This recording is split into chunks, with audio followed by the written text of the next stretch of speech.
Então, eu quero dar as boas-vindas a todos que estão chegando aqui nesse nosso encontro para estudo do BESO. A gente está indo já para o nosso segundo encontro. É, eu vou passar rapidamente a palavra aqui para Mari fazer a acolhida, né? Meu nome é Josélio, só para ficar registrado. Sou o chair aqui do Brasil Chapter da Linux Foundation Decentralized Trust. E nós temos aqui a nossa coordenadora que está fazendo toda essa organização, estruturou o curso, e muitos colaboradores, muitas pessoas, muitos membros do Capítulo Brasil, que estão aqui estudando, compartilhando seu conhecimento, para que a gente possa ajudar quem quer conhecer o Beso para usar no seu dia a dia, nos seus projetos, e quem quer tirar certificação também. Então, Mari, tem a palavra. Hoje nós temos mais uma apresentação aí do pessoal da G4 Tech, né? O Leandro, o Luiz e o João Marcos, Luiz Gustavo e João Marcos. Mas eu queria te passar a palavra para você fazer a tua acolhida, Mari. Muito obrigado. Imagina. Boa noite, todo mundo, a todos. Bom, hoje nós teremos a segunda parte, né, da parte de Bezo Core Concepts. A gente teve uma apresentação que foi muito boa semana passada do João Marcos e do Luiz Gustavo, apresentaram super bem. E hoje a gente vai ter a segunda parte, né, dessa parte de Core Concepts, que daí inclui a parte de Public Network, Chain IDs, Addressed, enfim, outras coisas que a gente não cobriu ainda semana passada, dividimos por ser bastante extenso. E aí eu queria, né, perguntar se convidar todos para fazerem perguntas ou se tiverem algumas questões ou coisas que vocês acharem que faltou nessa parte de conceitos, coisas que vocês estudaram ou tiveram dúvidas, para que a gente discuta agora no final dessa sessão, tá? Que daí, em teoria, a gente encerra essa parte de conceitos básicos do Bezo.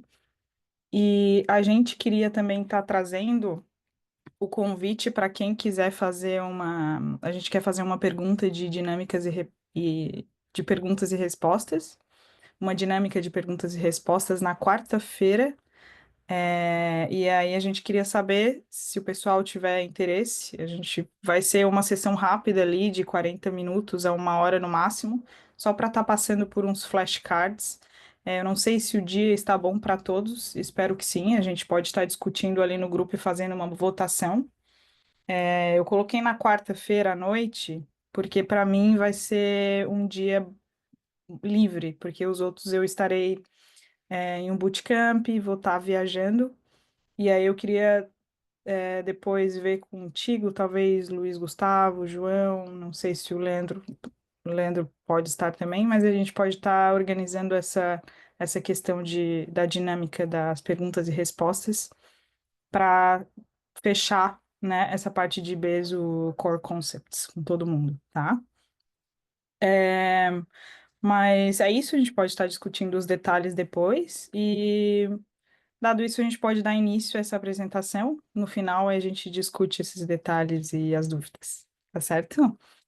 É, então, eu passo a palavra para os meninos, se quiserem começar a apresentação, fiquem à vontade. Combinado. Só iniciando a apresentação aqui. Vamos ver se está compartilhando para vocês. Está compartilhando? Assim, Já... assim. Perfeito, pessoal. Perfeito. Uhum. Então, tá bom. Primeiro, boa noite a todos. É uma satisfação aqui estar com a Mariana e com o Josélio do Capítulo Brasil, justamente nesse assunto tão importante, né? Que é a certificação para BESO, né? Da LFDT. Então, a gente vai seguir os conceitos iniciais da primeira, né?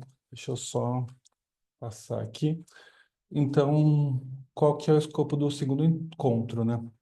A gente vai falar sobre hash, criptografia, assinatura digital, chaves públicas, endereços etéreo, um conceito de gas, provas de consenso, como um validador funciona, a evolução da Ethereum, trilema de blockchain, tipos de blockchain e logs e eventos, né? Pessoal, é super importante assim essa parte conceitual, né? Porque é uma parte muito exigida assim durante o processo de certificação. Então, vale super a pena, assim, essa dedicação de vocês, justamente para poder entender, assim, né? Isso demonstra, assim, a maturidade, assim, do ecossistema. É, então, vamos seguir a apresentação. Eu sou o Leandro, né? Juntamente aí com o João Marcos e o Luiz Gustavo, trabalhamos na G4 Tech, somos parte, do time da G4 Tech. E é uma satisfação estar nesse encontro aqui com vocês. Pessoal, uma das coisas que a gente super Pode recomenda vai indo de para carro, que eu vou vocês, a pé, tá? uma das coisas que a gente super recomenda para vocês é ver todo o material da Hyperledger, porque é isso que é realmente cobrado na prova de certificação, né? Em especial todos os materiais que estão lá no site oficial da Hyperledger. é, é, Vale a pena assim salientar assim que é um paper do Lucas Saldanha. Lucas Saldanha, é, ele trabalha na Consensys, né? A Consensys foi a empresa que desenvolveu o Bezo e fez a doação do código para a comunidade, né? Então, são conteúdos muito bons, assim, né? Então, eu recomendaria fortemente os conteúdos do Lucas Saldanha e do Samuel Venzi, que estão disponíveis nas páginas da Hyperledger. Então, o que que a gente vai falar um pouquinho, pessoal? Nessa questão, assim, de hashing e criptografia, né? Que é o ponto principal, assim, da, de toda a questão de blockchain, né? Então, o que que é hashing, né? É um processo matemático, né? Que transforma uma entrada de qualquer tamanho em uma saída de texto, de tamanho fixo. E o que que é isso é importante, pessoal? Que ele é determinístico, então sempre ele vai ter a mesma saída. Então, se eu tenho um conteúdo e aquele hash ele é assinado, então sempre ele vai ter o mesmo conteúdo. Então, isso garante que aquele conteúdo é imutável e não teve alteração, né? Na Ethereum, a gente acaba utilizando muito o que é 256, né? Que é uma variante do SHA-3. É, então, vamos dar até um exemplo aqui, né? Então, a gente tem uma entrada aqui na Ethereum, né? Daí tem a palavra Ethereum e daí tem a saída de hash, né? 256 bits, representado em hexadecimal. Isso é super importante, pessoal, que essa característica de hash é utilizado para vários conceitos, né? Por exemplo, até do ICP Brasil, utilizando certificados digitais, então eles usam esse conceito de hash, né? O mesmo conceito que é utilizado na blockchain para a gente poder ter essa confiabilidade em todo o processo. Vamos seguindo aqui. É, Onde que o hashing é utilizado na Ethereum? No cálculo, né, dos endereços de conta. Então, primeiro gera-se uma chave privada aleatória, extrai a chave pública correspondente, né? Aplica-se o kecak, a chave pública, e os últimos 20 bytes do hash são usados como endereços da Ethereum. Então, abaixo tem o exemplo, assim, kecak 256, public key, 64 bits, pegar os últimos 20 bits, né? O endereço da Ethereum. Isso garante endereços únicos e protegidos contra colisões. Pessoal, uma das coisas que é super importante, assim, em relação até a segurança, poder estar falando, assim, é que existem até alguns ataques, assim, tipo de mineração, justamente para, geralmente a gente confere as 6 primeiras e as 6 últimas, né, José? Então, mineradores, eles conseguem chegar no endereço próximo, né? Então, por isso que é bom ter cuidado, assim, nos envios de carteira, né? Porque isso é uma parte que pode ser minerada para gerar outros, né? Então, na identificação das transações, cada transação da Ethereum possui um transaction hash, né? TX hash, que é gerado ao aplicar o QCAC 256 sobre os dados das transações antes da assinatura. Isso garante a imutabilidade e a unicidade. Vamos dar aquele exemplo, né? Um exemplo clássico. Se a Alice envia um, um Ethereum para Bob, a transação terá um hash único que pode ser usado para rastreamento no Etherscan, né? Dando um exemplo assim de como que funciona assim na rede Ethereum. A estrutura de blocos e blockchain, cada bloco Ethereum contém um bloco hash que é gerado a partir do QCAC 256 sobre o cabeçalho de bloco, e esse hash serve como identificador único do bloco e é usado para conectar blocos de uma cadeia blockchain. Então a gente tem o hash do bloco anterior, que garante a imutabilidade da cadeia. A gente tem o root da Merkle Tree, que representa todas as transações do bloco. Tem o times, o nonce, o miner. Isso protege a integridade da blockchain contra alterações maliciosas, né? Isso é super importante, né? Como a gente está falando aqui do conceito. A gente tem o hash, então tudo isso acaba sendo encadeado justamente para a gente poder ter uma, uma garantia assim de imutabilidade, né? Então, os blocos são todos encadeados. Vamos falar um pouquinho sobre as Merkle Trees. Para armazenar e verificar as transações dentro de um bloco, na Ethereum usa-se uma Merkle Tree, que permite compactar várias transações em um único hash.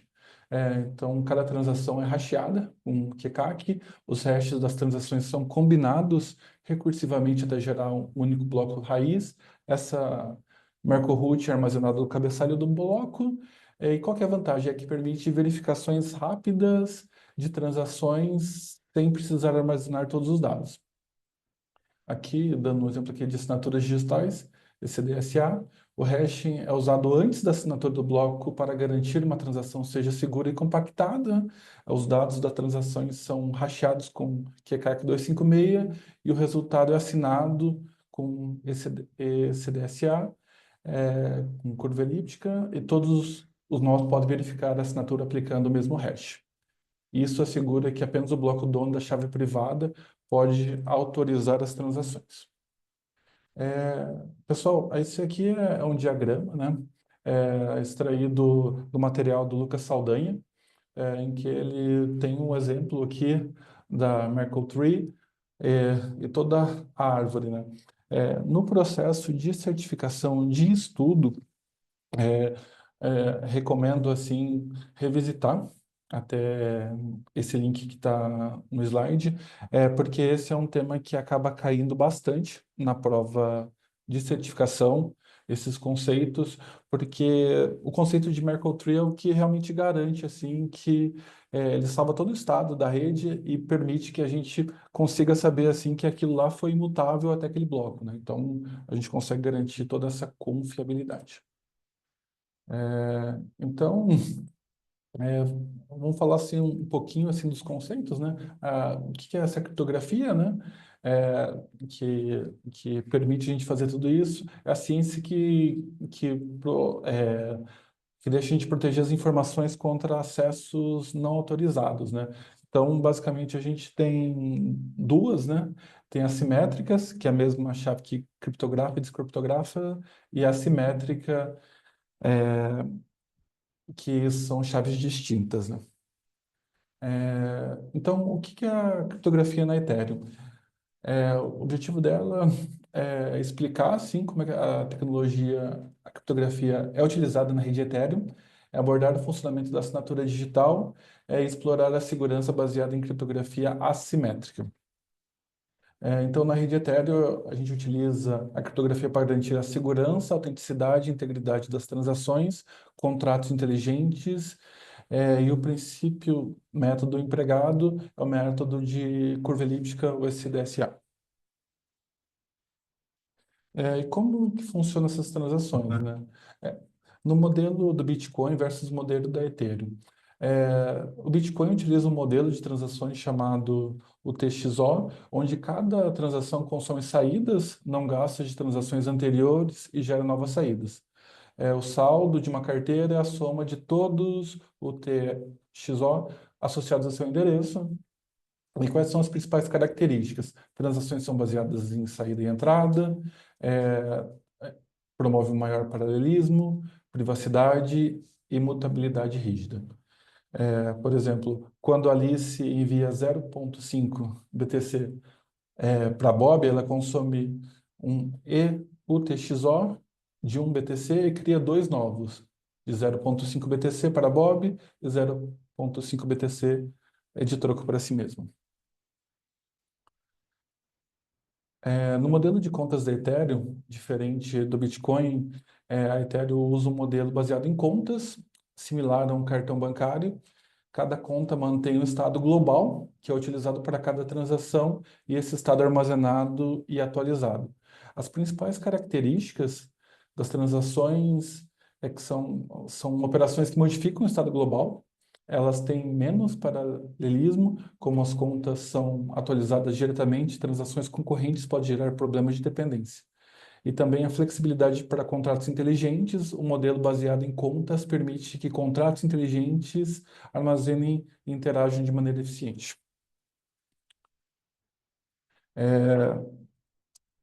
Esses conceitos, pessoal, são super importantes assim para a gente poder manter essa integridade e rastreabilidade de todo o processo, né? E isso acaba sendo muito cobrado assim, conceitualmente na prova, né? Então é bom estar bem atento a isso, né? Então, e na sequência a gente vai falar aqui sobre as provas e os tipos de consenso, né? Eu estou passando aqui para o João Marcos. João Marcos, fique à vontade. Gente, perdão só interromper um segundo. Só para lembrar, tá, pessoal, que assim como a gente fez semana passada, qualquer pergunta que vocês quiserem colocar no chat, aí no final a gente aborda, volta nos slides se necessário, tá bom? Obrigada, pode continuar. Opa, tá joia. Boa noite. Hoje, agora vamos falar um pouquinho aqui sobre os tipos de prova de consenso, né? Então, a prova de consenso, ela é um mecanismo que a rede é um consenso entre os participantes usar um tipo de prova para manter descentralizado o estado da rede, né? Então, aqui a gente vai dar os exemplos de alguns tipos de prova de consenso. Então, a gente tem os três principais: Proof of Work, né? O mais conhecido aí da rede Bitcoin, né, a prova de trabalho. Proof of Stake é o utilizado hoje em dia na Ethereum, Cardano, o Cardano e na Solana, e o Proof of Authority, que, num geral, é sempre utilizado em redes privadas, né? A gente pode passar para a gente entender um pouquinho mais, aprofundar um pouco em cada uma. Então, todas elas têm o conceito de gas. E o gas, nas redes centralizadas, essencialmente é uma taxa que os usuários pagam, né, a rede para processar transações e executar contratos. Então, dentro de diferentes tipos de consenso, o gas ele tem um funcionamento um pouquinho diferente. A gente pode até passar para o próximo. Por que que ele existe? Então, em redes, por exemplo, de prova de trabalho, ela recompensa os mineradores que estão usando o poder computacional para poder executar os blocos e minerar cada bloco, cada transação dentro da rede. Então, ela é uma forma de recompensa. Em outras redes, e também até na Pool, ela é uma prevenção contra loops infinitos. Então, o conceito do gas é deixar inviável financeiramente um ataque de DOS, né? De ser tão caro a ponto de o ataque não compensar, tentar derrubar essa rede. Dentro do Bezo, ele é configurável. Um conceito de redes privadas, ele pode ser tanto um gas fixo, um gas free gas, né, que a gente chama, seria um gas livre. E isso pode ser configurado através do Genesis File, por exemplo, né? Acho que pode ir para o próximo. Então, falar um pouquinho mais a fundo do Proof of Work. Então, o conceito do Proof of Work é que mineradores vão tentar resolver um problema matemático complexo, que, no caso do Bitcoin, encontra um hash com determinados números de zeros, né, iniciais, que vai aumentando conforme o tempo para aumentar a dificuldade. E ele é difícil de resolver, porém é fácil de verificar. Então, isso ajuda, como eu tinha comentado, na segurança de mudar a rede. Então, conforme esse hash é achado, você ganha o minerador ganha, né, a possibilidade de colocar o bloco e assinar esse bloco para dentro da blockchain. Pode. Mas um dos problemas do Proof of Work é que ele gasta muita energia, né, e muito poder computacional. Então, a gente tem, hoje em dia, fazendas de mineração, né, e estima-se que, por exemplo, a rede do Bitcoin, hoje em dia, gaste mais energia do que alguns países inteiros, né, como a Argentina ou Países Baixos. Então, o consumo anual ultrapassou 100 terawatts-hora de consumo de energia, né? E a tendência é crescer, visto que a dificuldade vai aumentando a cada vez, né? E toda essa energia ela é usada para a possibilidade de achar o bloco. Então, esse é um dos principais problemas. E isso acaba desincentivando esse tipo de abordagem, visto que hoje a gente tem uma pegada um pouco mais ecológica e etc, né? Pode ir, próximo. E dentro do Proof of Work, a gente tem alguns tipos de ataques possíveis. Então, por exemplo, o ataque de 51%, né, visto que, por exemplo, se um ator da rede tiver mais de 51% de todo o poder computacional da rede, ele praticamente vira o bloco central, né, o nó central de validação. Isso poderia acarretar que se esse nó for malicioso, ele pode escrever transações, né, indevidas e censurar transações na blockchain. Outro tipo seria o selfish mining, onde mineradores podem estrategicamente reter blocos encontrados para tentar ganhar uma vantagem competitiva. Não seria, por exemplo, eles não falando para os outros blocos, né, espalhando essa informação de que eles conseguiram essa mineração, seria também um tipo de nó malicioso. Né? O ataque de eclipse seria você ter vários nós e tentar conectar em um nó específico para mentir para eles sobre o estado da rede. Isso faria que aquele nó tivesse um comportamento inesperado, né? Visto que ele não está recebendo informações que são reais. E a centralização de mineração, né? Como a economia da escala favorece grandes operações de mineração, acaba que quem tem mais dinheiro para fazer mais poder computacional acaba tendo um controle maior da rede, né? Acho que pode passar. Então, a gente cai no Proof of Stake, que essa atualização conectou a camada de execução original do Ethereum com a nova camada de consenso. Então, foi depois do demerge, né? O Ethereum, ele tinha o Proof of Work como padrão de consenso.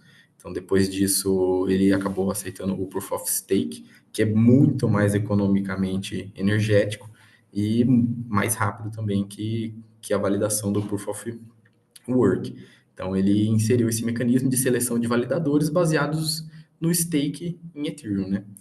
E permitiu emissões significativamente menores do novo Ethereum, ajudando na deflação do ativo, né?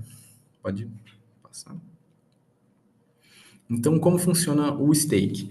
O stake, para você participar como um validador, você tem que depositar, né? A gente tem um contrato dentro do Ethereum que é de 32 Ethereums no contrato de depósito da rede. Através disso, você estaria informando a rede que você está disposto a ser um nó que valida, porque você tem uma boa quantia de Ethereum, né, em jogo, assim, digamos, que seria o conceito do stake. E esses Ethereums ficariam bloqueados lá e você pode ser penalizado por uma tentativa de ataque ou qualquer coisa do tipo. A rede, ela pode te fazer o slashing, né? Então, se a rede julgar que você está fazendo alguma coisa ilegal, você tem esse dinheiro em jogo, assim, digamos. E isso pode ser até usado como um investimento num certo ponto, visto que os nós que estão fazendo essa validação através do stake, eles têm um retorno financeiro, gastando muito menos energia do que, por exemplo, no Proof of Work, e tendo em jogo só essa parte financeira, né? Até tem um link ali que é bem bacana, que se você quiser virar um nó validador, você pode acessar ali, tem mais informações sobre isso. A gente pode ir. E a gente chega no Proof of Authority. Então, ele é um mecanismo de consenso que baseia na identidade e reputação de nós, né, pré-aprovados. Então, ao subir uma rede privada, por exemplo, você pode indicar lá no Genesis File nós que seriam bootnodes ou coisas nesse sentido que seriam os nós de confiança. Então, aqueles nós seriam os nós que aprovam, eles são donos da autoridade, digamos assim. Então, se aquele nó diz que um bloco é válido, a rede aceita que o bloco é válido. Então, eles têm direito de produzir e distribuir a autoridade num padrão determinístico ou semi-aleatório, né? Então, você pode definir ou fazer isso através de um script, assim, digamos, né? E ele exige muito menos recurso computacional, visto que você não tem trabalho computacional para descobrir os hashes, né? É a prova de autoridade que vai decidir se o bloco é válido ou não, se a transação é real ou não. E ele é ideal para redes privadas, visto que você já tem uma pré-aprovação de quem serão esses nós, né? Então, isso facilita muito a segurança e o custo cai muito, né? Você não vai ter tanto poder em jogo computacional. E ele é muito mais rápido, visto que de certa forma centralizado. Então, você sacrifica um pouco da descentralização da rede, né? Para de ter centenas de blocos, por exemplo, de nós, tentando achar um consenso, você pode ter isso através do Proof of Authority muito mais barato, muito mais rápido. Pode ir. Nossa. Então, o Proof of Authority, ele tem alguns protocolos, então, passar rapidamente por alguns deles. Então, o Istanbul Byzantine Fault Tolerance foi o primeiro desenvolvido, ele oferece a finalidade imediata do bloco, ele tolera até 1/3 de nós maliciosos, ele é feito em 3 fases, ele não permitia blocos vazios, então precisavam acontecer transações para que novos blocos fossem minerados, e ele pode travar muito se validadores estiverem offline. E ele acabava aumentando muito o tráfego da rede, né? Então a gente teve, pode passar para o próximo? A gente teve a evolução dele, que foi o 2.0. Então ele teve uma melhoria de desempenho, teve os pontos que o 1.0 acabava não atendendo, o 2.0 veio com esse patch de correções e melhorias, né?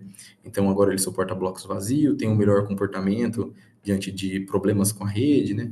Ele mantém a finalidade imediata dos blocos, que era o foco, e ele é hoje utilizado dentro do Bezo. Então a gente tem até um link ali depois, que é da própria documentação do Bezo, tem mais detalhes de como o IBFT funciona e como implementar e usar ele dentro da rede Bezo, né? E fazer as configurações iniciais. Pode ir para o próximo. Agora sim, o QBFT, que é o usado atualmente, né, o desenvolvido pela Consensys, ele é o sucessor moderno do BFT2, ele já tem mais um patch de melhorias e coisas, ele é recomendado para aplicações de alta segurança e ele tem uma boa redução no tráfego de mensagens da rede, e a recuperação mais eficiente de instabilidade. Então, ele consegue trabalhar até com uma boa parte da rede offline. E outros problemas que tinham no IBFT 2.0 também foram melhorados aqui no Quorum Byzantine Fault Tolerance.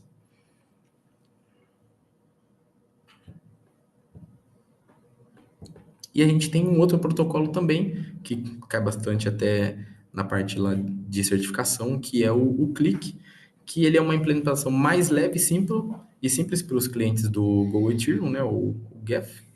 Ele não tem uma finalidade imediata, mas ele tem uma baixa sobrecarga de comunicação, validadores revezam em padrão previsível, ele sacrifica um pouquinho da segurança, mas ele tem mais eficiência, né? Então, ele é ideal onde essas redes, onde a eficiência é um foco maior do negócio do que a parte de segurança em si. E ele é utilizado na rede de teste hoje da Goerli. Também tem um ad hoc do Bezo ali, em como usar o Bezo para implementar uma rede usando o protocolo de clique. Você ia complementar alguma coisa, Lucas? Faz. Pessoal, eu só ia complementar com um ponto, né? Por que que a gente trouxe todos esses conceitos, né?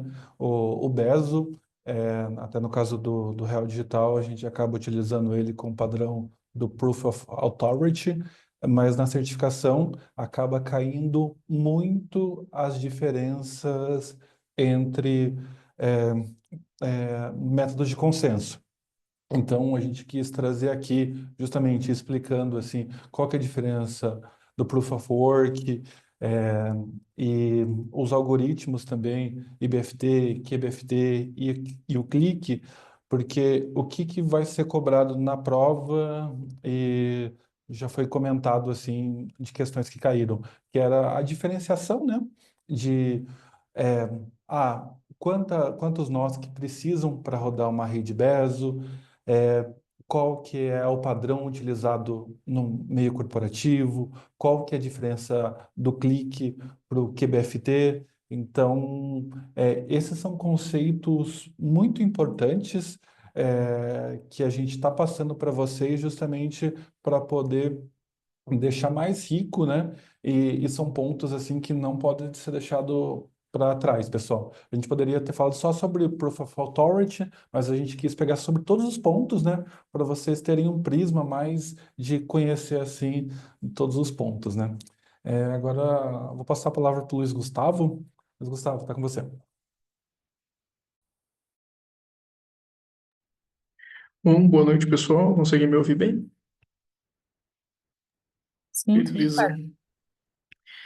Bom, comentando um pouco com vocês agora sobre a questão da evolução do Ethereum. Pode passar. Tem um conceito muito importante que foi cunhado ali, que foi apresentado inicialmente pelo Vitalik Buterin também, Vitalik Buterin, que é a questão do trilema das blockchains, tá certo?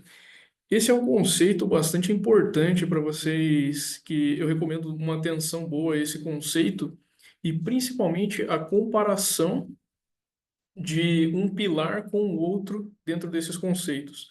Por exemplo, a gente vai ver mais para frente que os três pilares eles são a parte de segurança, descentralização e escalabilidade.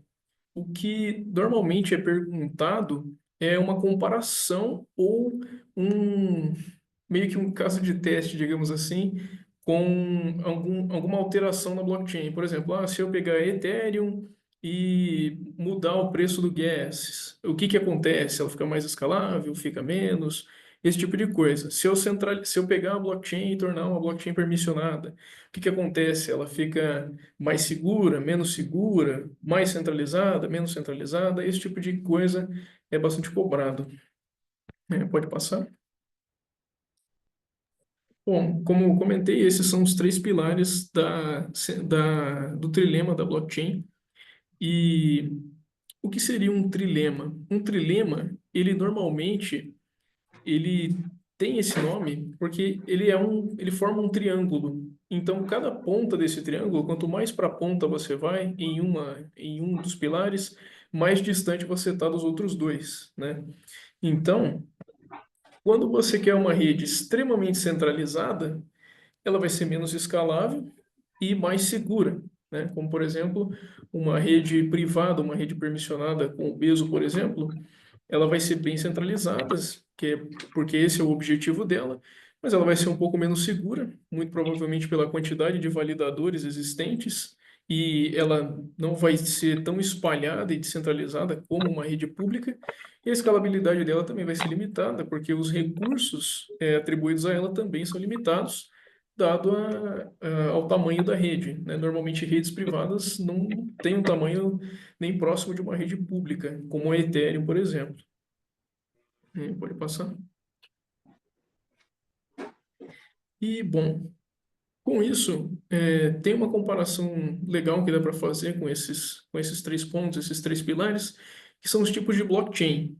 Cada tipo de blockchain, ele vai ser focado, de certa forma, em um desses pontos do trilema. Então, o primeiro tipo, que são as mais comuns, são as blockchains públicas. Ethereum, Bitcoin, Polygon, Avalanche, todas essas redes que estão abertas para todo mundo, né? E ela é completamente aberta, descentralizada e permite que qualquer pessoa participe da rede, e valide a transação e crie blocos. Então, quais são as vantagens dela se jogarmos ela naquele trilema da blockchain? Ela é descentralizada, né? Obviamente descentralizada, porque ela não tem um ponto único ali de validação, é a rede toda. Ela é mais segura, né? Devido à prova de trabalho ou prova ou proof of stake, que garante a imutabilidade. Ela é mais transparente porque é visível para todo mundo. E é difícil você censurar alguma coisa, você controlar a rede. E as desvantagens são a escalabilidade, né? Baixa taxa de transação por segundo, o custo e o consumo energético de algumas redes. Pode passar. O segundo tipo de rede é as blockchains privadas. Aí nós temos o exemplo do Bezo, do Fabric, do Corda, Quorum e outros tipos de blockchains permissionadas também. E uma blockchain privada é operada em uma única organização ou grupo de entidades, restringindo o acesso a participantes autorizados, né? Como, por exemplo, a utilização do Bezo no projeto do Drex, ele vai ser centralizado, ele vai ter nós específicos para isso, né? Quais as vantagens desse tipo de rede? Elas escalam mais fácil, porque como ela é controlada, ela é privada, então é mais fácil de você expandir ela, porque ela já é configurada em um grupo específico, né? Tem um baixo custo e uma maior privacidade. Desvantagens é mais centralizada, tem menor segurança e essa questão de confiança, né? Depende da instituição, na verdade, né? Pode passar. Outro tipo de blockchain, a blockchain consorciada, permissionada ou federada, pode ter esses nomes também. É um modelo híbrido entre blockchains públicas e blockchains privadas, onde um grupo de organização gerencia a rede, compartilhando o controle da governança, né? Alguns exemplos seriam a Ripple, Visa B2B Connect, a DrepChain, dentre outras redes assim. As vantagens, ela é mais descentralizada que blockchains privadas, maior escalabilidade e eficiência e confidencialidade. Desvantagens, é menos descentralizada que as públicas, justamente por terem esse lado privado. Confiança é necessária entre os participantes e maior complexidade na governança, né? Você misturar os dois tipos de blockchain acaba tendo uma complexidade maior. Pode passar?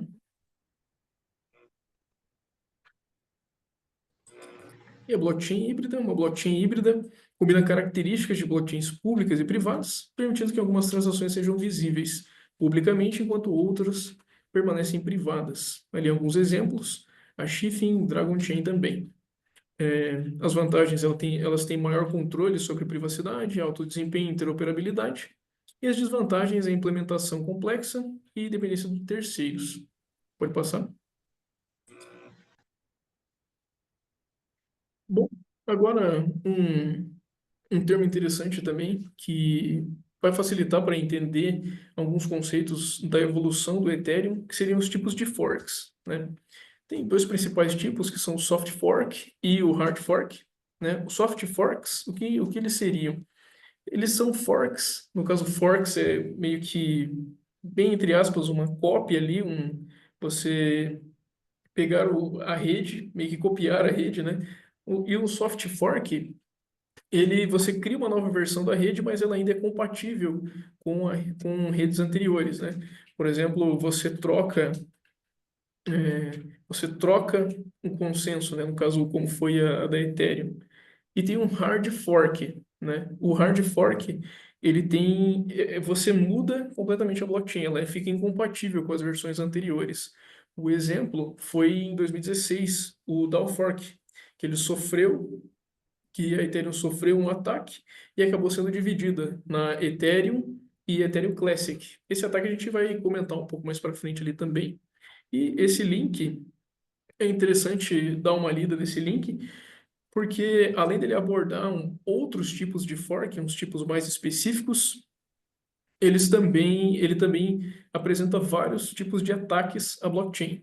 E alguns desses ataques eles caem na certificação, como por exemplo o ataque de Eclipse, o ataque um ataque que a gente vai ver mais para frente, que foi o causado na Ethereum Classic, né? E outros termos importantes que eu acho que vale a pena dar uma lida a mais. Pode passar? Agora, tem outro conceito que é importante também para auxiliar no entendimento dessa questão do trilema, Devido às blockchains públicas elas terem algumas limitações por conta dos trilemas, do trilema da blockchain, foram criadas blockchains com diferentes camadas para facilitar alguns desses pontos. Uma vai ser mais segura, outra mais escalável, outra mais centralizada, né? Sempre tentando melhorar e tornar esse trilema em algo que não seja um trilema, né? A ideia é você conseguir ter essas três propriedades niveladas. E essa é uma dificuldade, né? E bom, as camadas, elas são criadas para lidar com diferentes aspectos da rede, como consenso, segurança, escalabilidade e funcionalidades adicionais. Essas camadas ajudam a modularizar a blockchain e melhorar sua eficiência, né?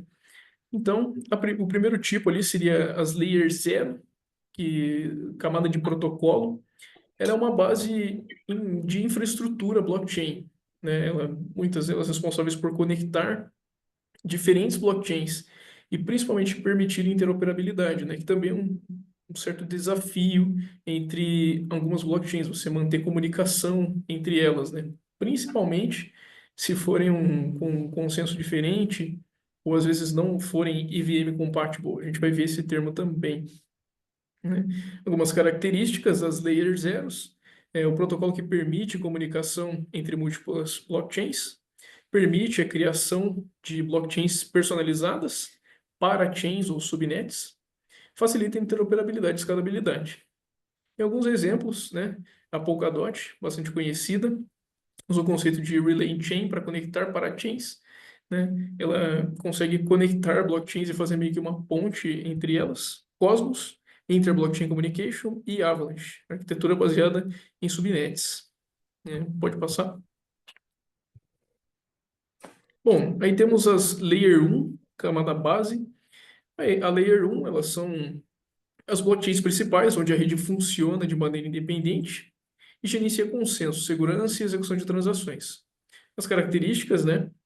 Ela é responsável pelo consenso, Proof of Work, Proof of Stake, mantém segurança e descentralização, lida com o processamento de transações e contratos inteligentes, né? Os exemplos são as redes principais, as primeiras redes, Bitcoin, Ethereum, BNB Chain, Solana. E normalmente o problema das Layer 1 é a questão da escalabilidade.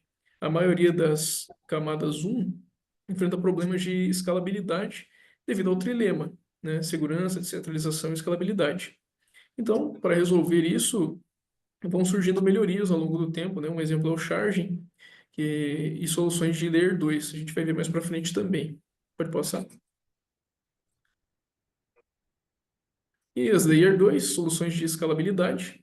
A Layer 2, elas são redes construídas sobre blockchains Layer 1 para aumentar a escalabilidade e reduzir custos de transações, sem comprometer a segurança da camada base, né? Alguns exemplos ali e exemplos de tecnologias usadas em soluções de segunda camada são os rollups, executam transações fora da Layer 1 e postam provas na blockchain principal, né? Um exemplo é aquele ZK Rollups, esse Zero Knowledge Rollup, que essa questão do conhecimento zero, ele utiliza provas criptográficas para validar as transações, né? Então tem aquele ZK Sync e Starknet. Esses conceitos de rollups, eles caem também na certificação, um conceito que vale aprofundar também. As sidechains, blockchains independentes conectadas à Layer 1 por meio de pontes. Exemplo, a Polygon, que a Polygon é uma sidechain, apesar de ser validada na Ethereum, ela auxilia na escalabilidade, porque ela é uma rede bem mais barata e a velocidade das transações é muito maior. Os state channels criam um canal off-chain para transações rápidas. O exemplo da Bitcoin seria a Lightning Network. Plasma Framework, que cria mini blockchains conectadas à rede principal. Exemplo, OMG Network. Dentre outras tecnologias usadas. Pode passar?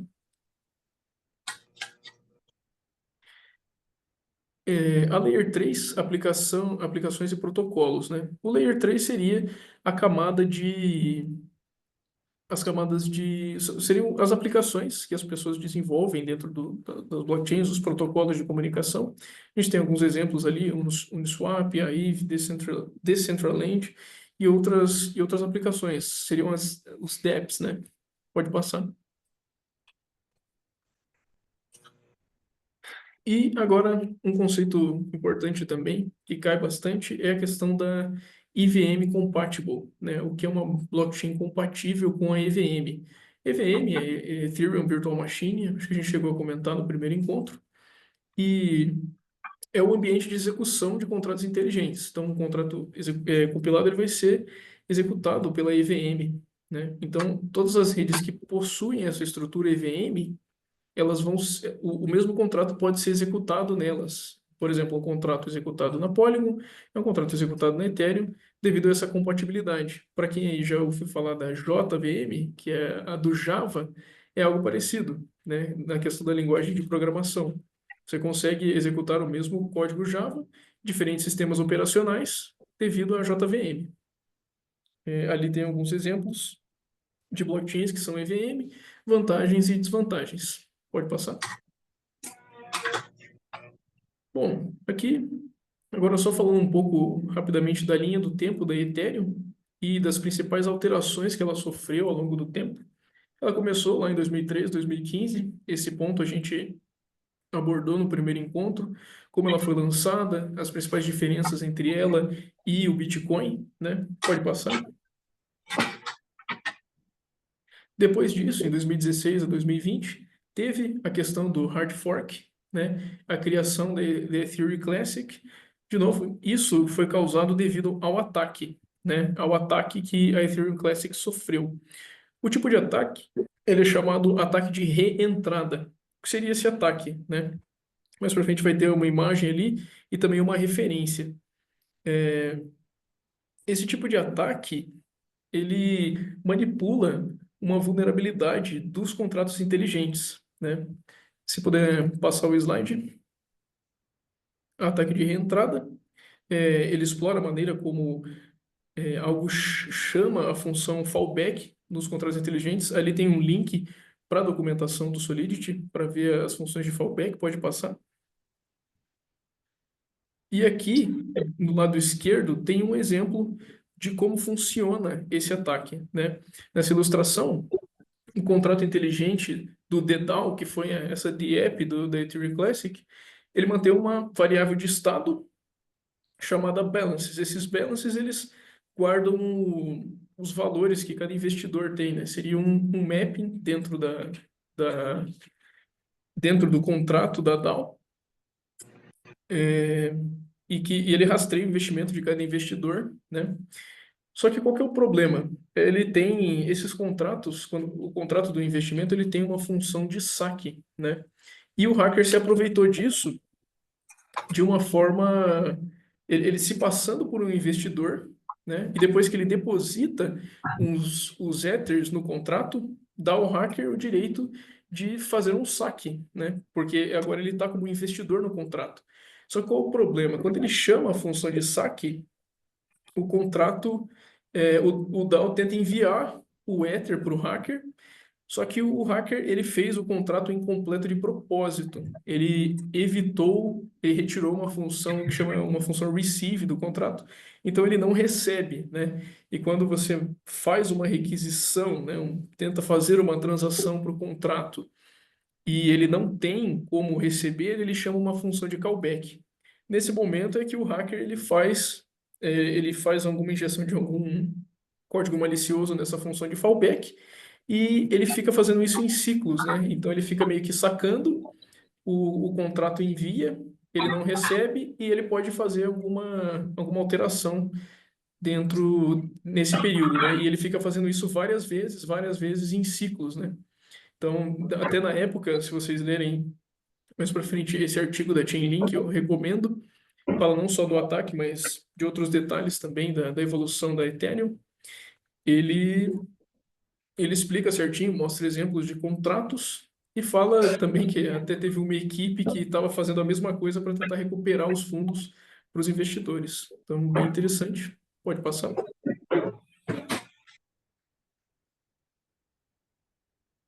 E é, seguindo a evolução do Ethereum, houve o demerge e a transição para o Proof of Stake. 2021, 2022, né? Nesse período. A Ethereum começou a transicionar de Proof of Work, principalmente pelas desvantagens que o João citou, questão energética, né? E várias outras desvantagens que tem o Proof of Work, em um processo dividido em múltiplas fases, né? Então ele criou a Beacon Chain. Ela foi criada como uma cadeia paralela executando o Proof of Stake, onde validadores começaram a depositar 32 etéreos para participar dessa rede, né? E a Beacon Chain é um pouco diferente, né? Ela não é uma Layer 2. O tipo de blockchain que ela é uma rede paralela. Ela que fazia parte de transação do Ethereum, das transações para o Ethereum 2.0, né? Ela fez parte dessa transição.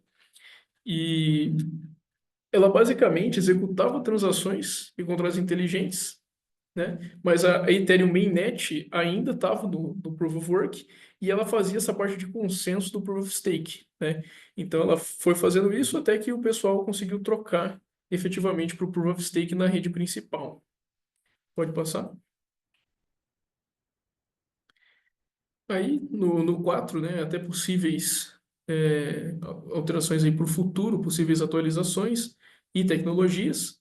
Tem a questão da escalabilidade, com os rollups, o charging, dunk charging de 2023 em diante, né, até o momento presente, com algumas EIPs também, como a 4844 e o protocolo dunk charging ali. Vamos passar rapidamente por esse slide. Né, a questão dos rollups a gente já comentou um pouco, que ele meio que entre aspas, ele compacta as transações em uma só e envia para a mainnet e outros pontos ali também. Tá certo? Pode passar. E agora a gente, né, vai entrar na questão de logs e eventos da blockchain, tanto da Ethereum, e aqui a gente entra um pouco mais especificamente no Hyperledger Bezo. O Hyperledger Bezo, ele suporta, né, tanto por ser o Hyperledger Bezo, por ser um cliente VM compatible, o funcionamento é praticamente o mesmo. Então, ele suporta essa questão de monitoramento. Então, você consegue, por meio de uma API disponibilizada pelo Bezo e pela Ethereum, né, você consegue ter uma rastreabilidade do que está ocorrendo dentro da blockchain, né? Então, muitas ferramentas, né, muitos oracles, inclusive, que fazem essa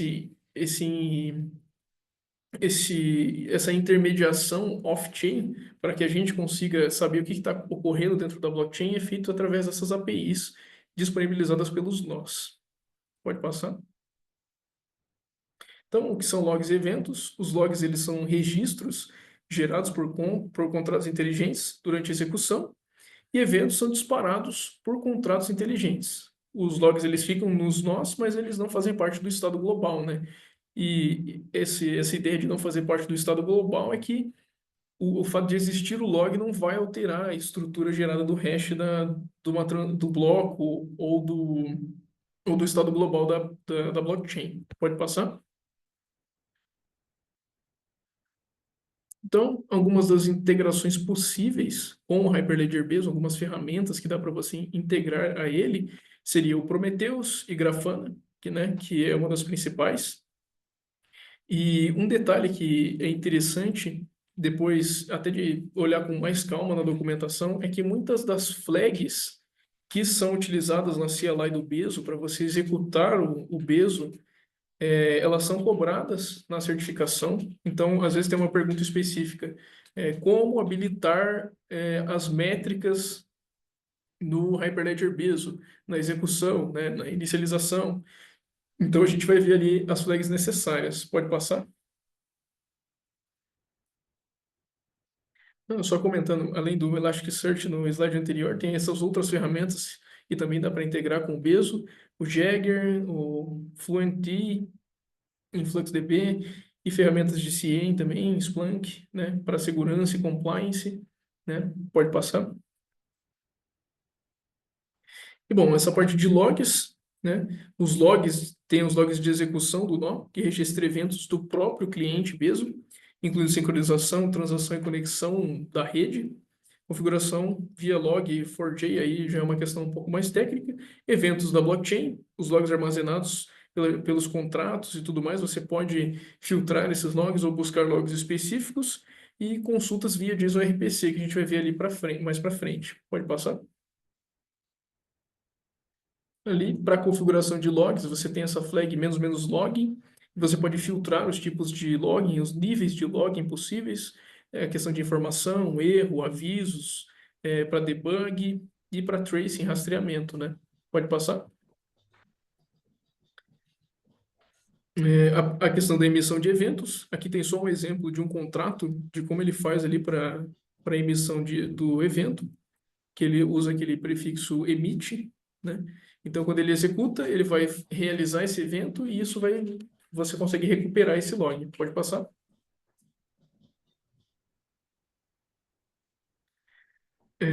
E aqui a gente entra na questão do RPC, né? Do JSON RPC API. O Bezo e a Ethereum, ela fornece essa questão da API RPC. RPC é um formato de comunicação, né? Um formato, um protocolo que é baseado nesse protocolo RPC. Aqui embaixo, esse link tem a especificação do protocolo, como ele funciona, para ver em mais detalhes. As minúcias do protocolo não são cobradas na certificação, é mais para quem tem o interesse de aprofundar. O que é mais cobrado é como configurar, como disponibilizar essa API para o externo, né? Para off-chain, fora da blockchain. Pode passar?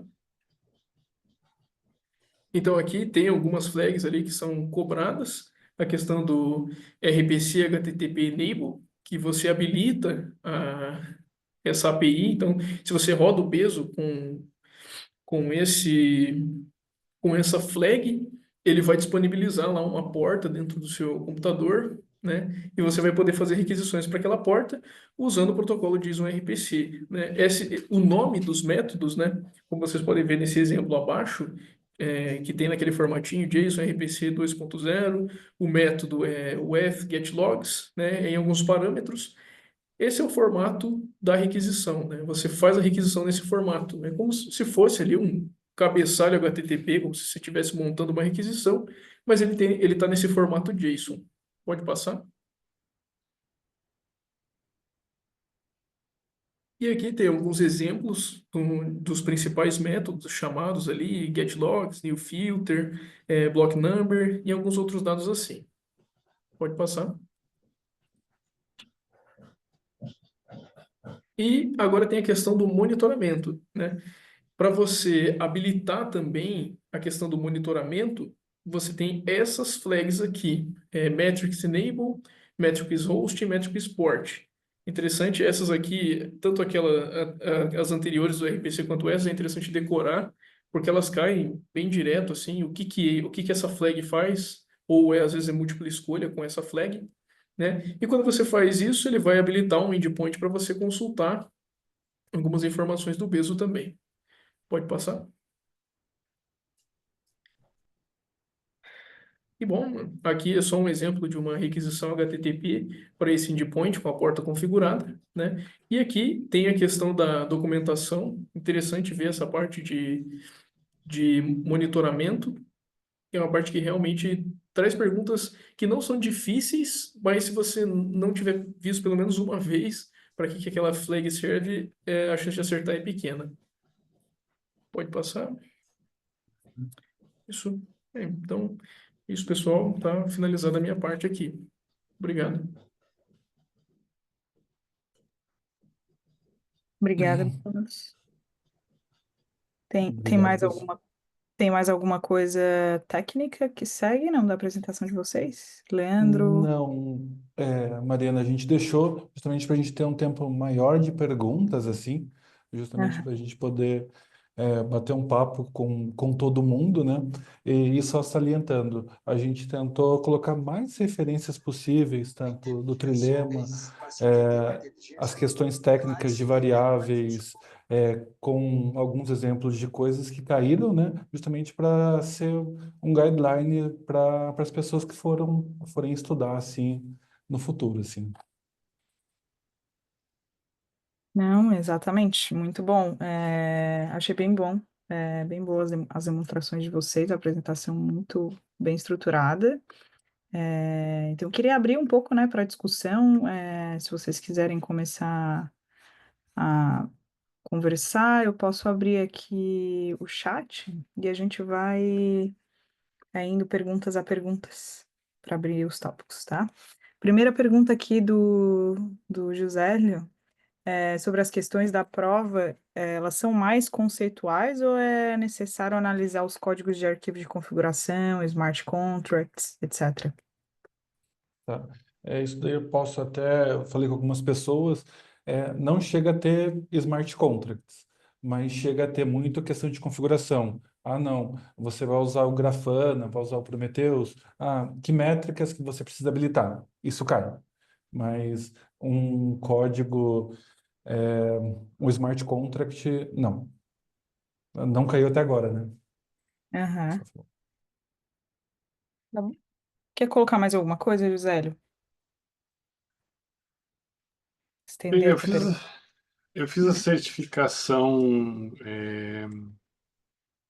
do Fabric, né? Do Hyperledger Fabric. E assim, não tinha que mexer com código, né? Não tinha que fazer código ou configurar, não tinha nada prático. Mas tinham vários, assim como vocês mostraram, como o Luiz Gustavo mostrou, tinham vários comandos que eles faziam assim, né?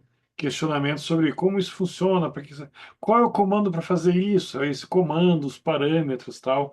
E isso demandava uma noção de como configurar. Então eu perguntei isso porque muitas vezes a gente não, quando está estudando a teoria, às vezes a gente lê o arquivo de configuração, lê um smart contract, mas não necessariamente a gente está praticando isso no dia a dia. Vocês acham assim que isso pode fazer uma falta na hora de se aplicar para a prova?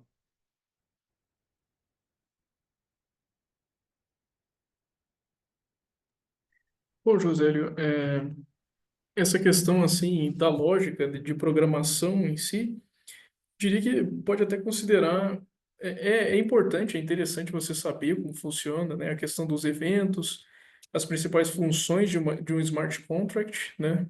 Mas para um operador que vai trabalhar com o Hyperledger Bezo especificamente, né, que muito provavelmente é um profissional mais ligado ali à parte de infraestrutura, ele não necessariamente precisa ter um conhecimento muito aprofundado de desenvolvimento, né? Seria um paralelo, assim, um analista de redes, né, de uma empresa, ele não trabalha diretamente com programação, apesar de entender como funciona. Seria basicamente a mesma lógica, assim. Mas para entender como configurar, né? Legal, Isso. obrigado.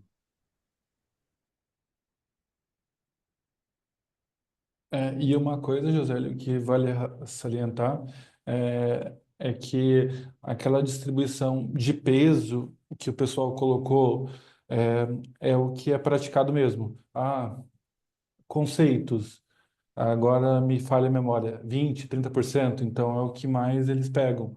Essa questão de Merkle Tree cai com certeza, essa questão de métricas cai com certeza, essa questão do clique, KBFT cai com certeza, é, e algumas perguntas assim que acabam misturando um pouquinho um protocolo com o outro, assim, justamente para verificar se quem está aplicando realmente conhece a fundo.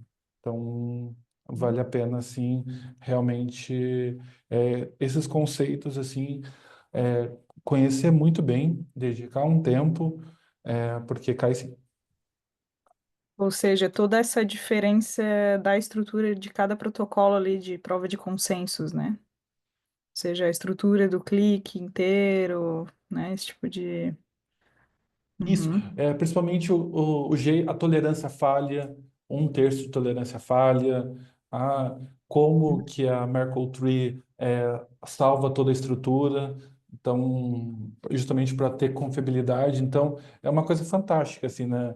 E eu acho que chega a ser até gratificante, assim, estudar um pouco, porque essa questão justamente do Merkle Tree, porque daí você sabe em que pilar forte que está a blockchain. Às vezes a pessoa fala assim, não, mas isso para mim não está tão claro. Se você conhecer esse conceito Merkle Train, Merkle Root, ajuda demais, assim, até justamente até para defender isso, defender para cliente, Josélio, e mostrar quão resiliente ela é, assim, né? Uma das coisas, pessoal, que eu acho que está sendo até um padrão de mercado, isso daí, assim, é o Leandro, assim, minha opinião, era essa questão de EVM, né? Então, eu acho que é uma grata, assim, satisfação, assim, saber que tem o Bezo EVM, tem outros protocolos, Getter, outros, assim, que também utilizam, e isso acaba dando mais segurança para toda a rede, né? Então, no passado já teve algumas situações, assim, de projetos assim que estavam numa rede, eu só não vou citar o nome aqui, e daí depois por conta de uma situação na rede, gas muito alto, sendo EVM, possibilitou uma portabilidade mais tranquila assim, né, por um outro protocolo EVM. Então, eu acho que opinião pessoal, essa questão do usar o Bezo, a escolha do Banco Central é super acertada, porque garante essa independência para o futuro e confiança também. Eu queria aproveitar essa fala do Leandro, agradecer o esclarecimento, e aproveitar um tópico que ele mencionou, que estudar esses conceitos nos dá uma base para a gente poder trabalhar com os projetos. Não necessariamente só para tirar a certificação. Tem aqui algumas pessoas que mandaram mensagem, não estão conosco hoje aqui porque estão em outros trabalhos ou estão em, em aula ou estão em deslocamento, né? O José Antônio, o Paulo e o Gilberto, e também a Sandra está num outro evento. Então, mas esses três que eu falei são desenvolvedores que eu conheço pessoalmente, estão em projetos envolvendo blockchain e eles não têm assim uma ambição de tirar a certificação ainda, né? Porque eles querem conhecer. Então, eles estão assistindo as gravações, estão compartilhando, mandaram elogios da semana passada para vocês que apresentaram, e com certeza também vão ficar muito felizes com o material de hoje, que está bem completo. Parabéns. E são pessoas que eu conheço pessoalmente que querem o conhecimento para aplicar no seu trabalho, querem conhecer esses detalhes técnicos para poder configurar as redes com mais segurança e desenvolver, especialmente o Gilberto, que é desenvolvedor de mão cheia, né, sênior, né? Então, assim, tudo isso para dizer que aqui a gente tem pessoas com vários tipos de interesse. Tem quem quer tirar a certificação, que é muito bom, ajuda o ecossistema, e tem aquele que quer aprender e está participando do nosso grupo, né, para poder depois ir direto trabalhar. Então, são objetivos diferentes. Mas muito obrigado, Leandro, pelo teu esclarecimento.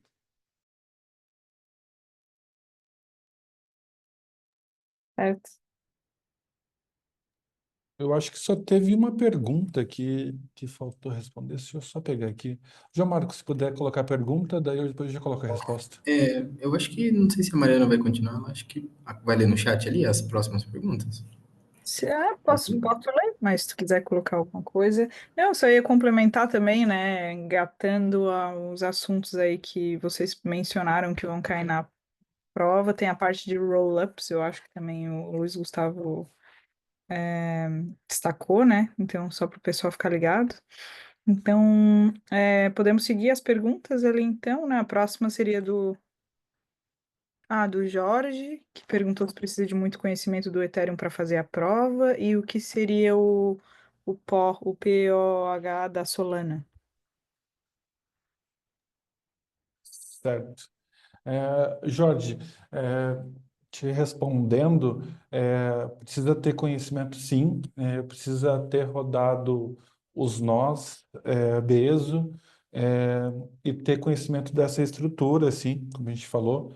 Você não vai precisar compilar um código, não vai ter isso, só que é importante você conhecer a fundo, porque é uma coisa muito boa justamente para poder nivelar e ter profissionais de qualidade assim trabalhando, né?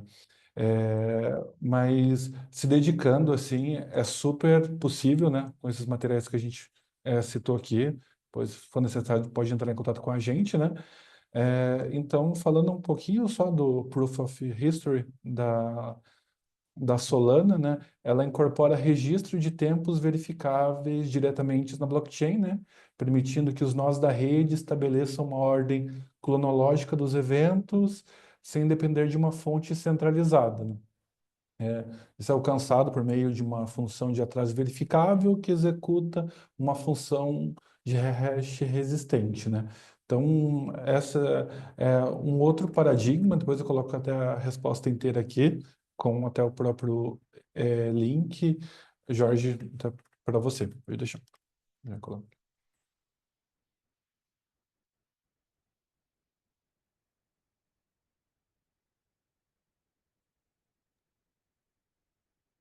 Hum, não sei se tu queres comentar alguma coisa, Jorge.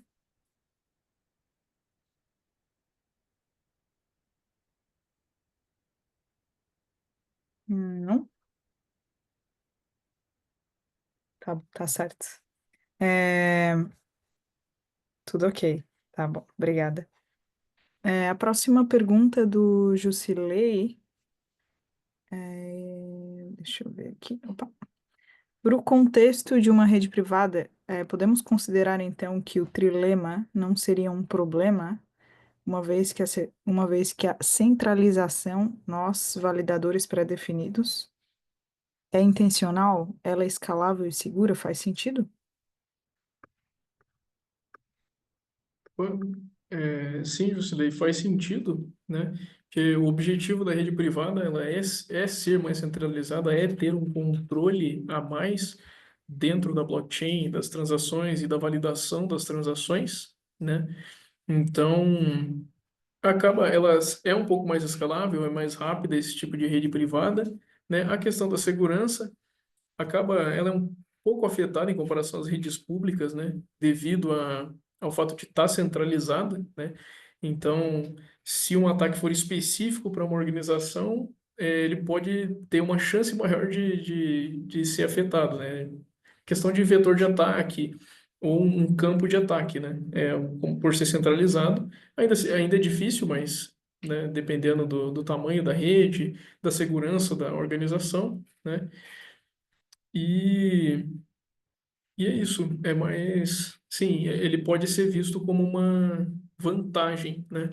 Ali, só pontuando aqui a questão da centralização, ela normalmente é vista como uma desvantagem, mas de uma forma ideológica, né? Às vezes muita gente ela olha assim e fala, na questão aquela blockchain é privada, então eu não quero investir nela porque tem gente controlando, né? Aí muda um pouco nesse sentido. Não, perfeito, tá claro. Obrigado.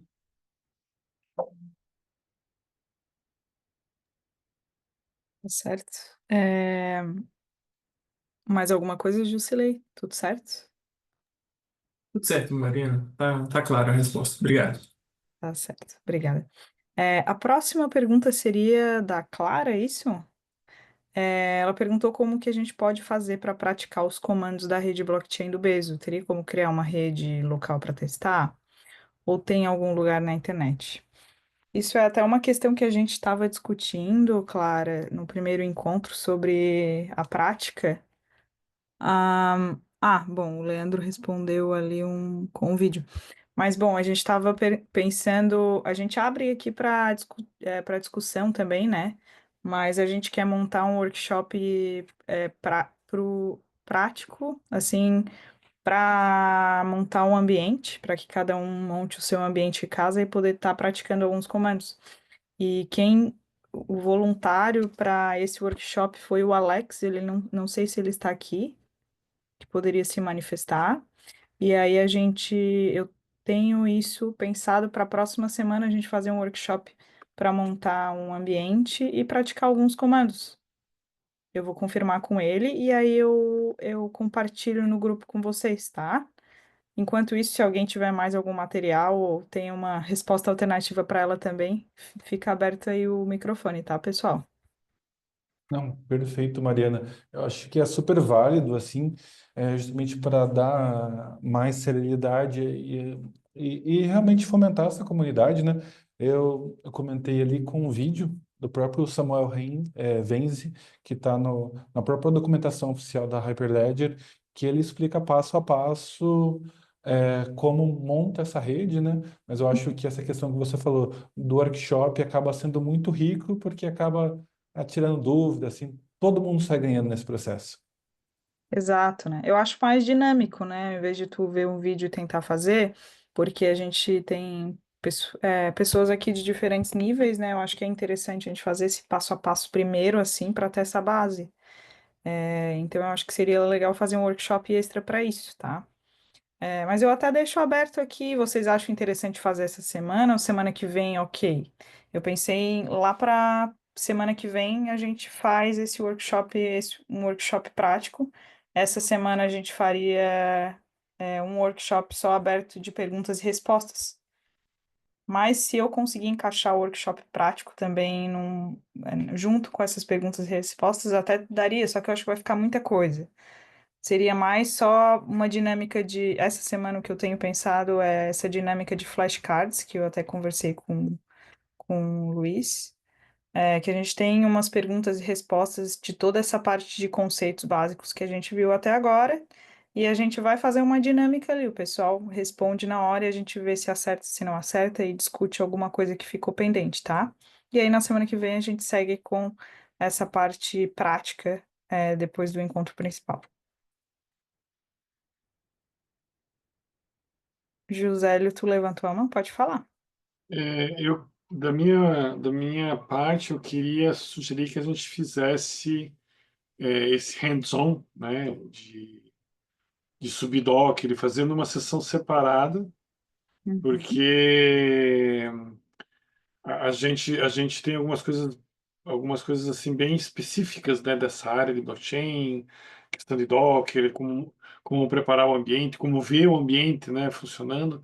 Então, eu acho que seriam dois momentos muito importantes, e aí seria bem legal se a gente não tivesse eles concorrendo entre si. Então, faz as perguntas e respostas um dia, curto, deixa gravado, quem não puder assistir.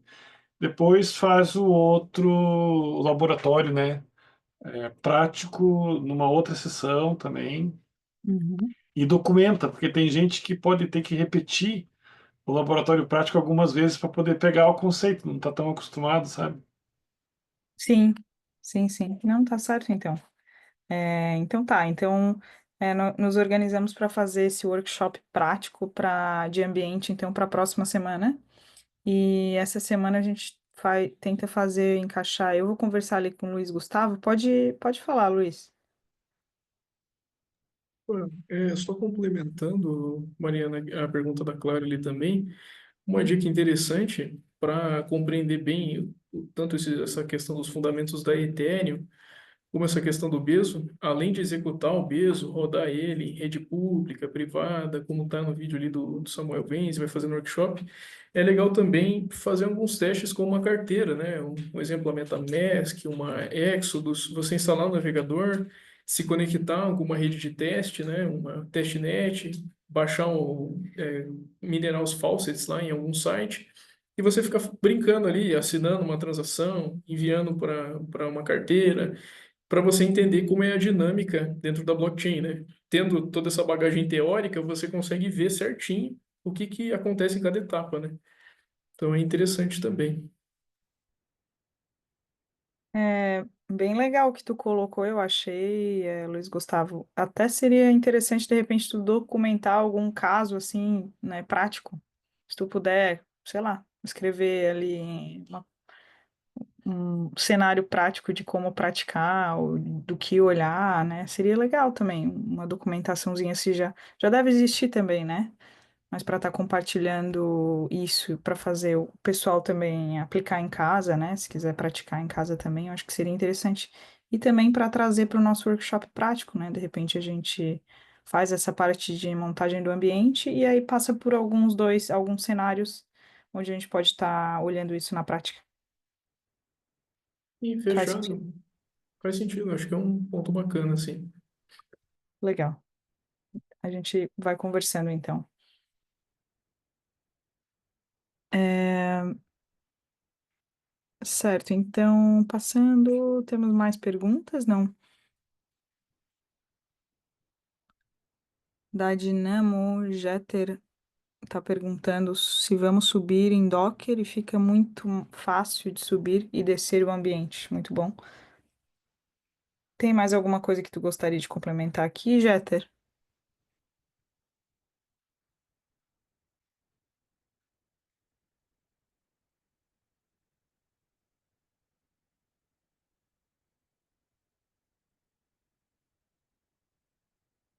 Ah, Acho que é o Alexandre. Alexandre. Deve estar Ah, é o usando. Alex.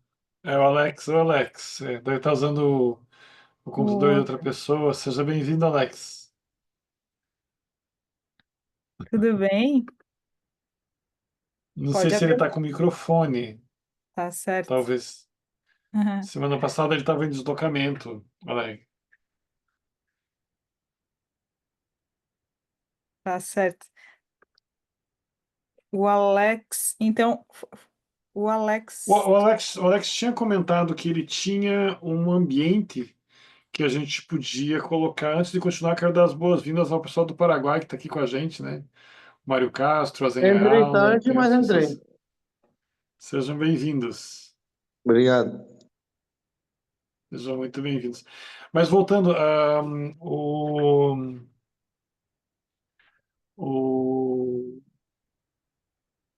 O Alex? o Alexandre, né, da Dinamo, ele falou isso. Eu acho que estou um pouco confuso. Acho que o Jeter está falando do Alex, acho que não é o próprio Alex, né? Isso aqui está sem áudio. Mas ele realmente tem. Olha, Jeter, se conseguir falar, dá um oi pra gente aí. Olá, pessoal. Desculpa a confusão que eu fiz ali. Na verdade, eu estou falando dele. Eu Ah, peguei tá. uns workshops dele gravado aqui em sessões anteriores e é muito bom para subir aquele ambiente que a Clara comentou ali para a gente testar e brincar e praticar. E aproveito já para agradecer a iniciativa de vocês aí com trazer esses conteúdos e a gente Missão é aprendendo sempre. cada vez mais. Valeu, agradecido. Obrigado, Jeter. Perfeito. Sim, eu vou falar com o Alex, sim, que comentou que queria ajudar com a gente, queria ajudar a gente a montar um ambiente. Quer colocar algo, Mário?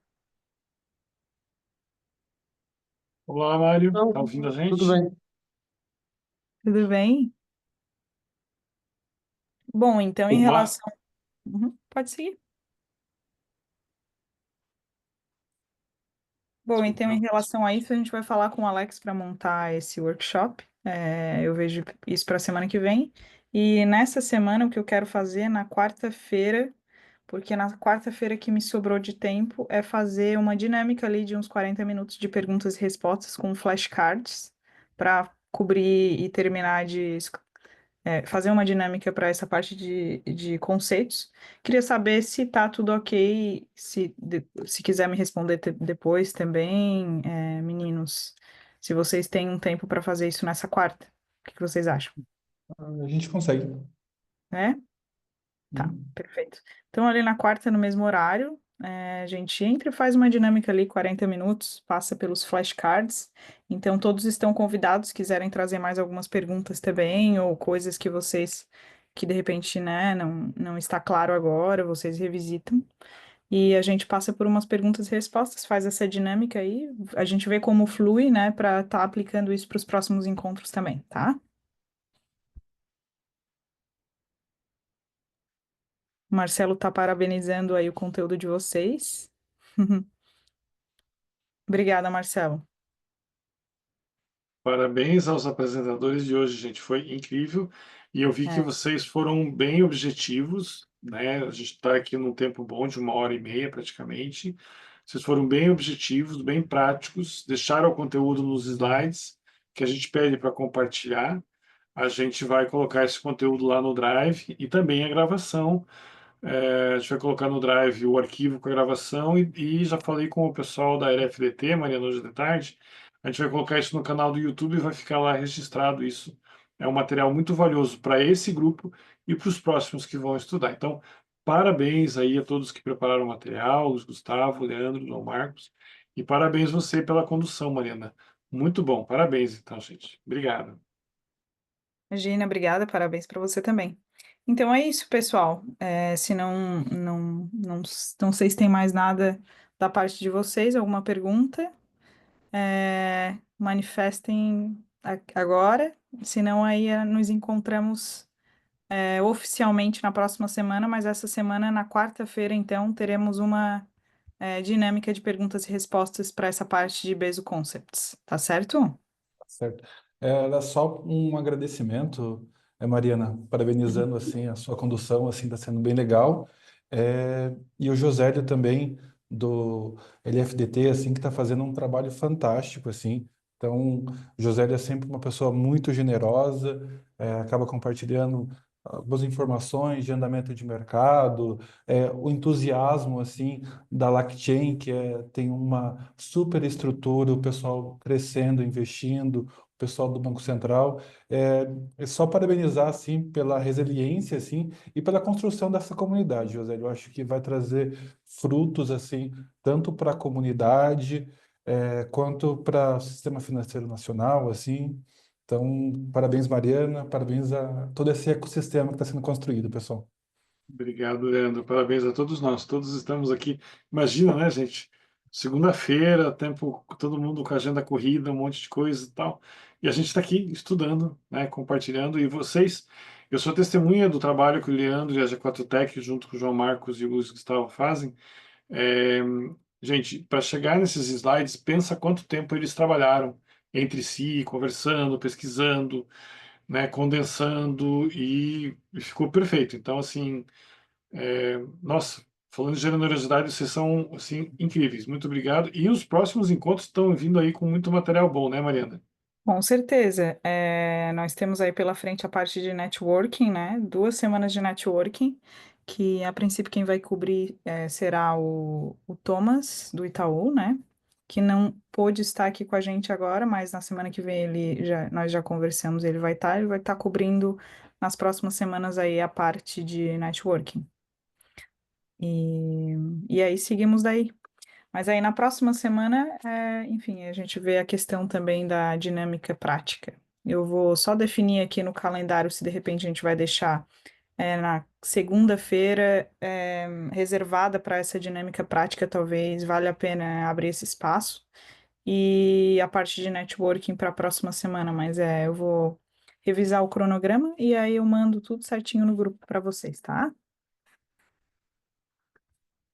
Então é isso, pessoal. Obrigada a todos. Uma ótima noite e um agradecimento especial para os meninos. Realmente o material estava maravilhoso. Muito, muito obrigada. Achei muito, muito bom e a gente vai conversar na quarta-feira, né?